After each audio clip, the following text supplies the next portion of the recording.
엄격한 아버지부터 인자한 할아버지의 코믹한 캐릭터까지 폭넓은 연기로 우리 곁에서 함께했던 원로 배우 이순재 선생님의 70년 연기 인생이 오늘 새벽 막을 내렸습니다. 인생은 희극에 가깝습니까? 비극에 가깝습니까? 어떻습니까? 결말은 어떻게 되느냐? 웃으면서 죽느냐, 울면서 죽느냐 두 가지 조건인데 인생 자체는 그 두 가지를 다 가지고 있습니다. 난 그렇게 봅니다. 희극과 비극을 넘나드는 연기로 우리 인생 그 자체를 보여주셨는데 우리 곁을 떠나셨다는 안타까운 소식이 전해졌어요. 네. 정말 뭐 영화, 드라마, 연극, 예능까지 정말 종횡무진하면서 우리 국민들에게 어떤 감동, 기쁨, 웃음, 눈물까지 함께 전해주셨던 배우 이순재 씨 향년 91세 나이로 오늘 영면했습니다. 오늘 새벽 2시쯤 세상을 떠났는데요. 지금 이곳은 그 이순재 씨의 빈소가 차려진 장례식장입니다. 서울 예. 아산병원인데요. 그 이순재 씨는 지난해 10월에 공연을 한창 하던 와중에 건강이 악화돼서 병원과 재활병원을 오가면서 요양병원을 오가면서 끝까지 이제 그 연극 무대 또 무대에 서기 위해서 노력하셨는데 오늘 세상을 떠났습니다. 지금 그 후배들이 이순재 씨 추모하면서 빈소를 찾는 모습 지금 보여드리고 있는데요. 그렇군요. 지금 보면은 예. 가수이자 배우 이승기 씨 함께 또 그 여행 가는 예능 프로그램 했던 인연도 있잖아요. 지금 오세훈 시장도 찾아오는 모습인데요. 이승기 씨 같은 경우는 그게 예능도 같이 했고 또 과거 결혼식 할 때 이순재 선생님이 주례를 봐주셨다 이런 인연을 밝히기도 하더라고요. 네. 그래서 후배들의 이런 여러 가지 추모도 이어지고 있는 상황입니다. 연기 인생이요. 무려 70년에 달하십니다. 그 오랜 시간 동안 이순재 선생님은 배우로서의 철학을 늘 강조해 오셨는데 지난해 저희 채널A에서도 이런 모습을 보여주셨습니다. 배우라는 게 떴다고 해서 그 뜬 거 하나에다 뭐가 있으면 그건 뜬 거고 그건 그걸로 끝이고 우리에게 이 보람이 뭐냐? 항상 새로운 걸 만들고 새로운 거에 대한 도전이라고. 허든 거 밥 먹기 위해서 우려먹는 게 아니다 이거야. 그런데 박주희 변호사, 그 이순재 선생님 절친이신 백일섭 선생님도 건강 상태는 좀 잘 알지 못하셨다고 하더라고요. 왜냐하면 그 이순재 선생님의 건강은 비밀에 쌓여 있었기 때문에 주변에서도 알지 못했다라고 해요. 예. 그 이유가 여러 가지가 있을 것 같은데요. 이 배우인 정보석 씨 이야기를 들으면 3주 전에도 병문안을 갔었다라고 합니다. 그런데 그 당시에도 사실은 몸이 안 좋은 상황이었다라고 해요. 그렇지만 이 사람들이 이제 나아지길 바라는 바람에서 그러다 보니까 몸이 좋지 않다라는 거를 외부에다 밝히기 좀 꺼렸던 거 아니냐 그렇게 추측이 되고요. 또 한 가지는 이순재 선생님이 본인이 이제 배우로서 이제 자기 관리하는 모습을 좀 보여주기 위했던 것 같아요. 아무래도 배우이다 보니까 예. 이제 사람들에게 몸이 아프다는 거를 알리는 거를 스스로도 원하지 않았던 것 같습니다. 어떻게 보면 그만큼 복귀 의지 그리고 또 무대에 대한 애착이 정말 강하셨던 게 아닐까 싶기도 합니다. 박기태 변호사, 혹시 이순재 선생님은 어떤 모습으로 기억하고 계세요?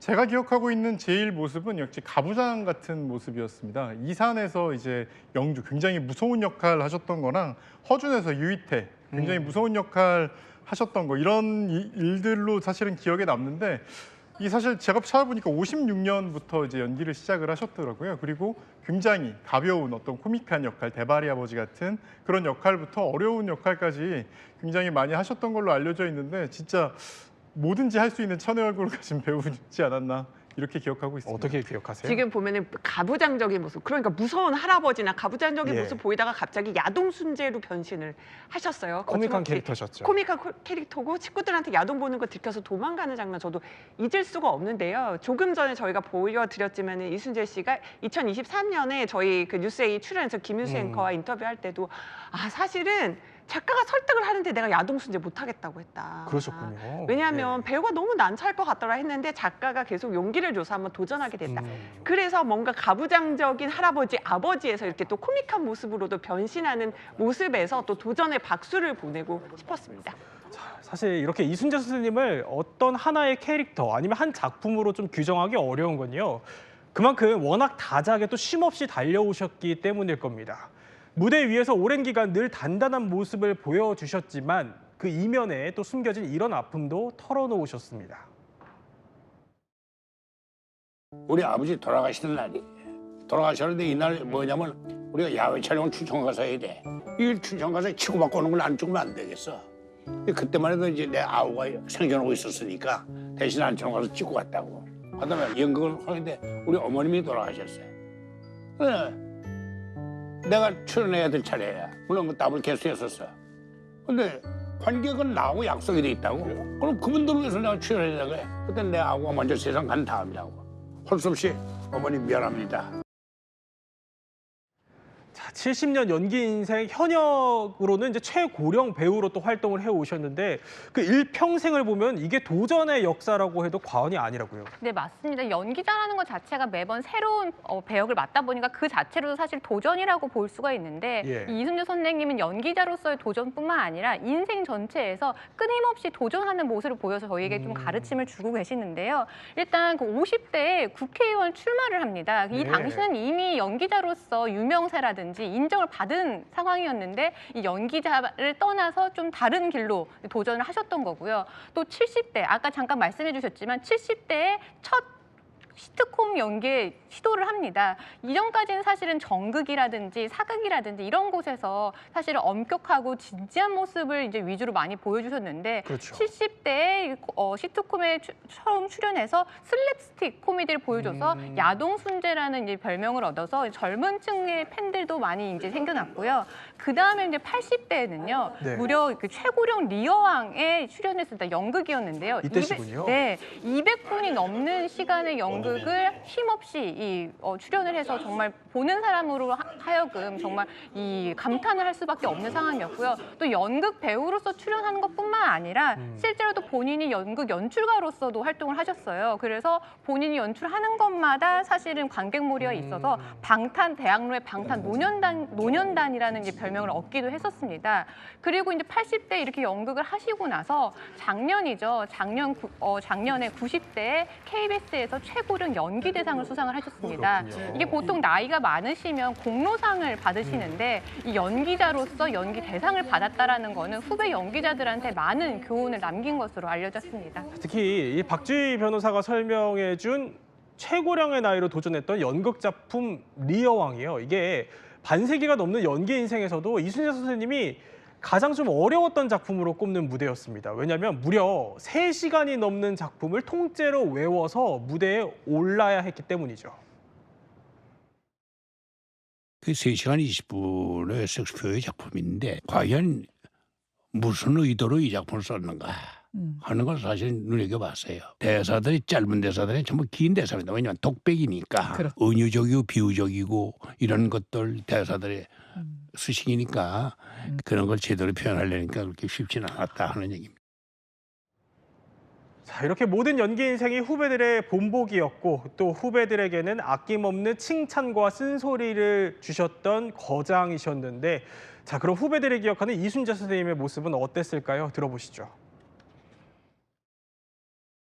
제 결혼식 주례도 또 봐주셨고 네, 또 마지막 대가족이라는 작품에서 급하게 이제 선생님께서 출연 제의를 받으셨을 때도 승기가 하는 거면 꼭 도와서 해야지라는 말씀도 해주셔서 저는 굉장히 좀 마음이 좀 아픕니다. 그곳에서는 좀 더 편하게 좀 내려놓으시고 행복하셨으면 좋겠습니다. 네. 절 많이 보살펴 주시고 또 저도 신세를 많이 졌습니다. 정말 온 국민이 존경했던 참된 연극인 국민 배우가 아니셨나 싶습니다. 연세가 드실수록 작품에 대한 열정도 점점 더 뜨거워지셨고요. 자, 많은 후배들이 추모 메시지도 내고 있어요, 박기태 변호사. 예, 지금 뭐 보신 대로 뭐 이승기나 오세훈 시장님 같은 분들도 이제 얘기를 했지만 굉장히 많은 분들이 한 명 한 명 추모 물결이 이어지고 있습니다. 나영석 PD 같은 경우에 제작 발표회에서 예전에 꽃보다 할배를 같이 찍었거든요. 이때 이거에 대한 애도의 마음을 좀 전하면서 1년 동안 선생님 몸이 많이 안 좋아서 뵙지 못했는데 소식이 들려서 당황했다. 그래서 끝까지 무대 위에 있고 싶다는 말씀을 전했다. 이런 얘기도 했고요. 또 배우 김용건도 한 매체와의 통화에서 마지막으로 드라마 개소리를 함께 했는데 이런 소식을 듣기에 참담하다. 영원히 후배들이 잊지 못할 배우다. 이런 얘기를 했고요. 또 이제 김혜수 씨는 자신의 SNS에 이순재 씨의 사진을 올렸는데요. 이 사진이 2024년 연기대상에서 대상을 수상하던 모습입니다. 평생 동안 신세를 많이 지고 도움 많이 줬다, 감사드린다라는 문구를 덧붙였습니다. 이 문구가 예. 이순재 씨가 했던 수상 소감 중 일부입니다. 그래서 김혜수가 고인에게 전하는 메시지로 읽히기도 해서 많은 사람에게 큰 감동과 먹먹함을 주기도 했습니다. 자, 이런 가운데 1970년대 또 80년대 인기 아나운서 출신으로 3선 국회의원까지 지냈던 변웅전 전 의원 별세 소식도 전해졌어요. 그러니까요. 저희 가족들도 아니 이순재 선생님도 변웅정 전 의원 별세 소식에 특별히 또 그분 많이 기억하시는 분들 갑자기 안타깝게 세상을 떠나서 속상해하시더라고요. 이거 기억하실 거예요. 굳센 체력, 슬기로운 마음, 명랑운동의 시간이 돌아왔습니다. 항상 일요일에 늦잠을 깨워주면서 아주 활기차게 그 명랑운동이라는 프로그램을 진행해서 인기를 모았었는데요. 예. 이제 자민련에 들어가면서 3선 의원 지내기도 했고요. 그다음에 국회 보건복지위원장까지 지내기도 했습니다. 정치나 이 아나운서라는 것이 전부 다 말로 하는 거기 때문에 여기에 대해서 좀 신뢰를 얻은 것 같다 이렇게 회상을 하기도 했는데요. 정말 많은 분들이 아꼈던 두 분의 영면과 그다음에 명복을 빌겠습니다. 네, 삼가 고인의 명복을 빌겠습니다.